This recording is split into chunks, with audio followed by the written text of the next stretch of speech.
আসসালামু আলাইকুম রহমতুল্লাহি ওয়া বারাকাতুহু। কি অবস্থা, সবাই কেমন আছেন? আশা করি ভালো আছেন। আলহামদুলিল্লাহ, তুম্মা আলহামদুলিল্লাহ, আমিও ভালো আছি। দোয়া করি আল্লাহ তাআলা প্রত্যেক মুসলমান ভাই বোন সবাইকে পরিপূর্ণ সুস্থ রাখুক, ভালো রাখুক, হেফাজতে রাখুক।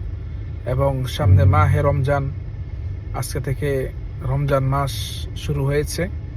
আল্লাহ তাআলা সবাইকে 30টি রোজা রাখার তৌফিক দান করুক এবং আমরা সবাই বেশি বেশি দান সদকা করার চেষ্টা করব এবং বিশেষ করে সবাই যাকাত আদায় করার চেষ্টা করব ইনশাআল্লাহ। আমি আমার জায়গা থেকে 100% চেষ্টা করব যে আল্লাহ তাআলা আমাকে এত বরকত দিচ্ছেন, নেয়ামত দিচ্ছেন, পরিপূর্ণ সুস্থ রেখেছেন, ওই আল্লাহ তাআলার বিধান মেনে চলে যাকাত আদায় যেন করতে পারি, সে দোয়া চাই সবার কাছে এবং আপনাদের জন্য দোয়া করি। আপনারাও চেষ্টা করবেন, দোয়া করবেন খাস করে আমার জন্য। আল্লাহ তাআলা সবসময় যেন আমাকে পরিপূর্ণ সুস্থ রাখে, দ্বীন এবং ইসলামের পথে চলার তৌফিক দান করে। আমিন। আসসালামু আলাইকুম ওয়া রাহমাতুল্লাহ।